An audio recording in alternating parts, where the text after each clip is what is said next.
Hello friends, welcome to share market live. मैं हूं सागर और आज के वीडियो में हम बात करने वाले हैं मारुति सुजुकी के स्टॉक के बारे में। जी हां दोस्तों, यहां पे जिस तरीके से आप थंबनेल में देख रहे हैं कि अपने सेक्टर का लीडर है ये स्टॉक और हल्के में लेने की यहां पे बिल्कुल भी कोशिश मत कीजिएगा इस स्टॉक को। ऐसा इसलिए क्योंकि आज कुछ डेटा पॉइंट्स के दम पे हम बात करने वाले हैं इस स्टॉक के बारे में कि ये किस तरीके का स्टॉक है, किस तरीके का जो रिवाइवल है जो इस स्टॉक में अब आता हुआ फिलहाल दिख रहा है और आगे चल के शेयर प्राइसेस में भी ये सारी बातें जो है आपको रिफ्लेक्ट होती हुई दिखाई दे सकती हैं। मैं यहाँ पे कोई ऊपर नीचे की या कोई एक्स्ट्राऑर्डिनरी बात नहीं करने वाला। यहाँ पे जो भी बात मैं करूंगा दोस्तों, पूरी की पूरी जो डेटा है, हिस्टोरिकल डेटा, उसके बेस पे करता हुआ दिखाई दूंगा। सबसे पहले अगर मैं यहाँ पे बात करूं मारुति सुजुकी के लिए, जहां पे सबसे बड़े रिवाइवल का संकेत आता हुआ दिख रहा है वो है मारुति सुजुकी की सेल्स के ऊपर। यहाँ पे दोस्तों आप स्क्रीन पर देख सकते हैं अक्टूबर के जो है यहाँ पे मारुति के सेल्स के जो डेटा आते हुए दिखाई देते हैं मारुति सुजुकी ऑफिशियल वेबसाइट पे। उसको अगर हम समझने की कोशिश करेंगे तो आप यहाँ पे देखेंगे कि किस तरीके का जो ग्रोथ है वो आपको इस सेल्स में अक्टूबर के देखने को मिला।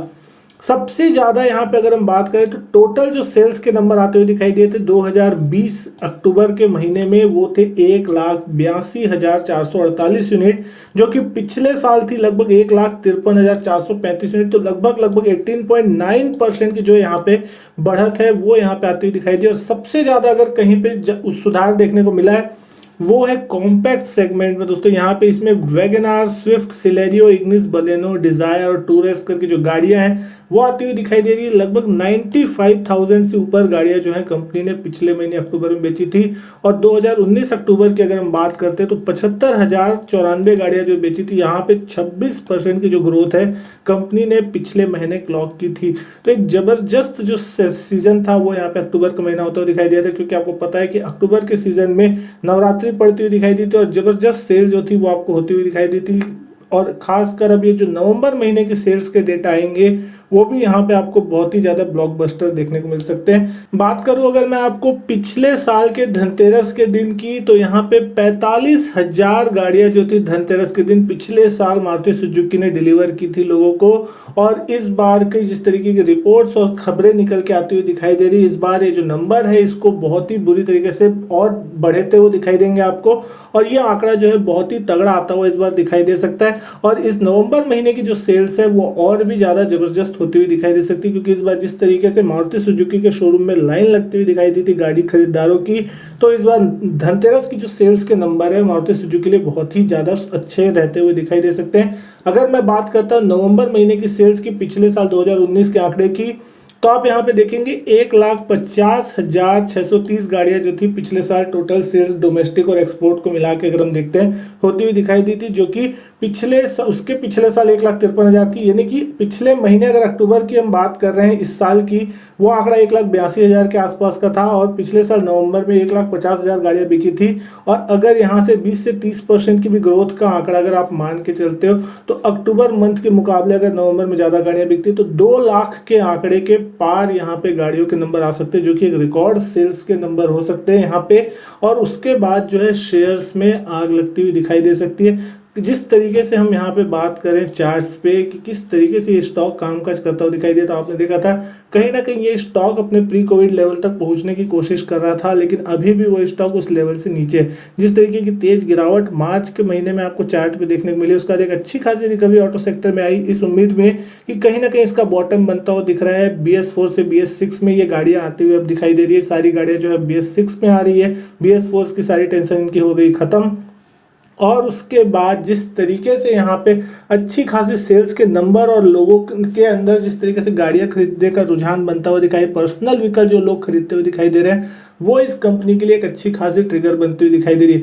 लेकिन पिछले कुछ दिनों में, कुछ महीनों में अगर आप यहाँ पे देखेंगे तो एक कंसोलिडेशन का माहौल बनता हुआ दिख रहा है। अपर साइड में ये स्टॉक 7250 7300 के आसपास के लेवल जो है उसको नहीं पार कर पा रहा है। ठीक उसी तरीके से अगर मैं आपसे बात करता हूँ नीचे की तरफ में, तो 24 सितंबर के दिन जो इसका लो लगा था लगभग 80 के आसपास, लगभग 6300 मोटा मोटी मान लिया जाए उसके आसपास। और अगर यहाँ पे और भी रेंज को थोड़ी छोटी कर दी जाए तो ये अपने सपोर्ट रेंज के आसपास आता हुआ दिख रहा है, लगभग 6800 के आसपास। तो ये स्टॉक कहीं ना कहीं यहाँ कामकाज कर रहा है। मोरा ट्रेडिंग के दिन, कल के दिन यहाँ पे अगर मैं बात करूँ तो 6850 के आसपास कहीं ना कहीं स्टॉक क्लोज होता हुआ दिखाई दिया।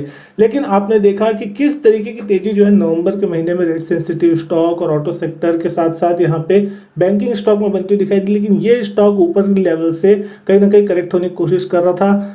जैसे यहाँ पे मार्च के बाद तेजी आती हुई दिखाई दी, 7300 तक ये स्टॉक गया, फिर गिरावट 6300 तक आई और फिर 7300 के आसपास तक का हाई बनाया। लेकिन इस स्टॉक ने इस लेवल को ब्रेक नहीं किया और कंसोलिडेट होने की कोशिश कर रहा है। तो ये लेवल जो है 7300 का, ये लेवल बहुत इंपॉर्टेंट होगा दोस्तों किसी भी के लिए भी। अगर ये 7300 का लेवल पार कर जाते हैं स्टॉक, तो आपको इस स्टॉक में शानदार तेजी देखने को मिलेगी। ऐसा इसलिए क्योंकि आप इस चार्ट को अगर जूम करके देखेंगे, बहुत लंबे कंसोलिडेशन के बाद यहाँ पे कहीं अगर ब्रेकआउट आएगा तो वो तेजी बहुत जबरदस्त होगी। 7300 निकलने के बाद इसके जो इमीडिएट टारगेट जो बनते हुए दिखाई देंगे वो कहीं ना कहीं 7700 के आसपास के आपको आराम से होते हुए दिखाई देंगे। और इस लेवल के निकलने के बाद तो दोस्तों जो टारगेट्स है वो आपके सीधे सीधे कहीं ना कहीं लंबे चौड़े 9000 9,500 तक के भी हो सकते हैं। लेकिन ये बात करना यहाँ पे भी थोड़ी जल्दी होगी। लेकिन आपने जिस तरीके से आइशर मोटर में देखा होगा, मैंने कुछ दिनों पहले वीडियो बनाया था, नतीजों के बाद वहाँ किस तरीके से एक शानदार तेजी देखने को मिली। तो यहाँ पे जिस तरीके से ऑटो सेक्टर है वो भी एक अच्छे खासे रिकवरी के संकेत दे रहा है। और ऑटो इंडेक्स की अगर मैं आपसे बात करूं तो यहाँ पे एक बार निफ्टी ऑटो इंडेक्स की अगर हम देखते हैं चार्ट्स को, तो आपको साफ समझ आएगा कि ऑटो इंडेक्स और मारुति सुजुकी चार्ट एकदम बिल्कुल कंपेरिजन बराबर चलता हुआ दिखाई देगा। आप यहाँ देखिए मारुति सुजुकी के साथ साथ यहाँ पे ऑटो इंडेक्स का चार्ट है जो कि लगभग 8308 के लेवल पे कामकाज कर रहा है। और यहाँ पे इसका भी ब्रेकआउट के आसपास का है, लगभग अगर यहाँ पे 8500 का लेवल जो है अगर ये ऑटो इंडेक्स निकाल देता है तो यहाँ पे भी आपको एक अच्छी खासी तेजी के लेवल देखने को मिलेंगे। और आप देख सकते हैं इस इंडेक्स ने जो टॉप आउट किया था लगभग 12000 के आसपास और समय था लगभग 20 दिसंबर 2017 के आसपास। तो 20 दिसंबर 2017 के आसपास इस स्टॉक ने, इंडेक्स ने अच्छा खासा अपना ऑटो इंडेक्स ने टॉप लगाया था। निफ्टी यहाँ से कितने ऊपर आ चुका है, लेकिन ऑटो इंडेक्स अभी भी वहाँ से कम 25 से 30% नीचे कामकाज करता हुआ दिखाई दे रहा है। तो अगर ये लेवल निकलते 8500 के ऑटो इंडेक्स में तो आपको अच्छी खासी तेजी जो है फिर ऑटो इंडेक्स में देखने मिल सकती है। और मारुति सुजुकी यहाँ पे ऑटो इंडेक्स में सबसे हैवीवेट स्टॉक है और बिना मारुति सुजुकी के ये स्टॉक ऊपर नहीं जा सकता, ये इंडेक्स ऊपर नहीं जा पाएगा।